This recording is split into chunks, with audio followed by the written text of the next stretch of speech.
अस्सलामुअलैकुम व्यूअर्स, आप देख रहे हैं YouTube channel Shakra food secret. आज हम आपसे शेयर करेंगे कम खर्चे में 100% परफेक्ट वाइट मटर पुलाव की रेसिपी। और अगर आपको हमारे वीडियोस अच्छे लगते हैं, हमारे चैनल को सब्सक्राइब कीजिए। पास में ये जो बेल का आइकॉन है, इसको प्रेस करने से आपको हमारी वीडियो के नोटिफिकेशन सबसे पहले फ्री में देखने को मिलेंगे। और मजे की बात यह है, ये बहुत ही झटपट कम मसालों में बनकर तैयार होता है। तो चलो देख लेते हैं इसको बनाने के लिए हमें किन चीज़ों की ज़रूरत है। बिस्मिल्लाहिर्रहमानिर्रहीम। एक पतीला रख लेंगे हम चूल्हे पर। एक पाव हम इसके अंदर घी डालेंगे, आप ऑयल भी डाल सकते हैं। एक चाय का चम्मच हम इसके अंदर खड़ा गरम मसाला डालेंगे और हल्का सा गरम मसाले को सौते कर लेंगे। 2 बड़े साइज की प्याज ली है और उसके स्लाइस कर लिए हैं, वो भी डाल देंगे और प्याज को भी भून लेंगे गरम मसाले के साथ। और फ्लेम जो है हम मीडियम हाई रखेंगे। बस प्याज को हम इतना नरम कर लेंगे कि वो नरम हो जाए और कलर चेंज ना करे। उससे क्या होगा कि आपके पुलाव का कलर खराब हो सकता है। तो देखें प्याज हमारी नरम हो गई है। 2 चाय के चम्मच लहसुन अदरक का पेस्ट डालेंगे और हल्का सा भून लेंगे ताकि लहसुन अदरक का जो कच्चापन है वो चला जाए। बस ज़्यादा हम फ्राई नहीं करेंगे किसी भी मसाले को, क्योंकि हम वाइट मटर पुलाव बना रहे हैं। देखिए लहसुन अदरक भून गया है। 4 चाय के चम्मच हम रेगुलर नमक डालेंगे। हम 1 किलो चावल बना रहे हैं तो हर पाव के हिसाब से 1 चाय का चम्मच नमक जाएगा। नमक डालकर हम मिक्स कर लेंगे। नमक मिक्स कर लेने के बाद हम इसके अंदर डालेंगे 1 प्याली छोटी दही की। क्योंकि हम वाइट मटर पुलाव बना रहे हैं तो टमाटर की जगह हम दही यूज करेंगे।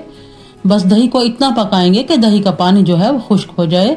और अगर आपको हमारी रेसिपी अच्छी लग रही है, हमारे चैनल को सब्सक्राइब कर लें, वीडियो को लाइक एंड शेयर करें। देखें दही का पानी जो है वो खुश्क हो गया है। 2 चाय के चम्मच कूटी हुई हरी मिर्च डालेंगे। हरी मिर्च को हम सिर्फ 2 मिनट के लिए फ्राई करेंगे ताकि इसका जो स्पाइसीपन है वो हल्का सा कम हो जाए, क्योंकि हमारे पास जो हरी मिर्च है वो बहुत ज़्यादा स्पाइसी है। 3 पाव के करीब हमारे पास मटर है। निकालने के बाद धोकर हमने खुश्क कर लिया है पानी अच्छे से, और मटर डाल देंगे मसालों के साथ। 2 मिनट तक मटर हम फ्राई करेंगे ताकि मटरों के अंदर भी मसाले का जो जायका है वो रच बस जाए। देखिए 2 मिनट हो गए हैं, मटर फ्राई हो गए हैं। अब हम पानी डाल लेंगे। 1.5 किलो हम पानी डालेंगे। हम टेढ़ा पानी यूज करेंगे 1 किलो चावल के हिसाब से। पानी डाल लेने के बाद 2 अदद हमारे पास पुलाव की क्यूब्स हैं। आप किसी भी अच्छी कंपनी की ले सकते हैं। हाथ पर हल्का सा क्रश करेंगे और डाल देंगे। पुलाव क्यूब्स में भी नमक होता है तो इसलिए नमक आप जो है अपने टेस्ट के हिसाब से एडजस्ट कर सकते हैं। मिक्स कर लेंगे अच्छे से ताकि क्यूब्स जो है वो पानी में मिक्स हो जाए। फ्लेम हम हाई कर देंगे और कवर करके अच्छे बॉयल आने देंगे। चेक कर लेंगे, अच्छे बॉयल आना स्टार्ट हो गए हैं। अब 1 किलो चावल हमने धोकर पानी में 20 मिनट पहले ही भिगो कर रख दिए थे, और 20 मिनट के बाद एक बार फिर से अच्छे से धो लेंगे। उससे क्या होगा, जो चावलों के अंदर हल्का फुल्का स्टार्च होगा वो निकल जाएगा और चावल जो है हमारा चिपचिपा बनकर तैयार नहीं होगा। अब पानी जो है वो हम नहीं जाने देंगे, सिर्फ हाथों की मदद से चावलों को निचोड़ते हुए पानी में डालेंगे और हल्के हाथ से मिक्स करेंगे। इस बात का आपने ख्याल रखना है, उससे क्या होगा कि हमारे चावल जो है वो टूट सकते हैं।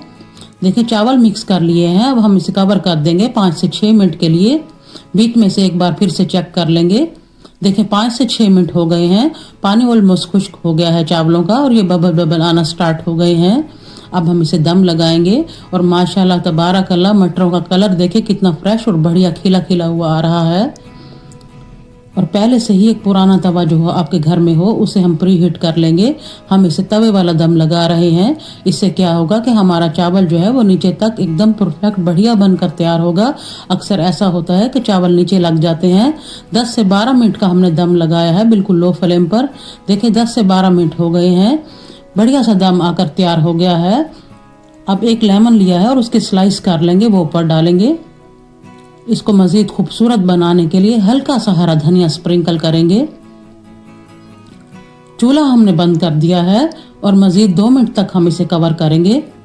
2 मिनट के बाद हम आपको डिश आउट कर दिखाएंगे। देखें 2 मिनट हो गए हैं। माशाल्लाह माशाल्लाह बढ़िया सा हमारा परफेक्ट वाइट मटर पुलाव बनकर तैयार है। मैं आपको चेक कराती हूँ कि ये नीचे तक कितना बढ़िया और परफेक्ट बनकर तैयार हुआ है, और चावल जो है हमारे पैंदे में चिपके भी नहीं है, ये भी आप चेक कर सकते हैं। और अगर आप भी ऐसा बढ़िया सा ज़बरदस्त सा वाइट मटर पुलाव बनाना चाहते हैं तो हमारी रेसिपी को स्टेप बाय स्टेप फॉलो कीजिए। इंशाअल्लाहुल अजीज आपका भी परफेक्ट वाइट मटर पुलाव बनकर ऐसे ही तैयार होगा। और मज़े की बात यह है कि ये बहुत ही कम टाइम में और बहुत ही कम मसालों में बनकर तैयार होता है। और ये देखिए बिना एफर्ट के ही बढ़िया सा ज़बरदस्त सा हमने वाइट मटर पुलाव बनाकर तैयार कर लिया है, और हम इसको चटनी के साथ सर्व करेंगे। और अगर आपको मज़े मज़े की चटनियों की रेसिपी चाहिए हो तो आप मुझे कमेंट बॉक्स में ज़रूर बताएंगे, मैं आपके साथ शेयर करूंगी। और एक बाइट तो बनती है प्यारे व्यूअर्स के नाम। ये देखिए बढ़िया सा ज़बरदस्त पुलाव हम चटनी के साथ सर्व कर रहे हैं। मैं फिर मिलूंगी आपसे एक बढ़िया सी रेसिपी के साथ। अपना ढेर सारा ख्याल रखिए, दुआओं में याद रखिए। अल्लाह हाफिज।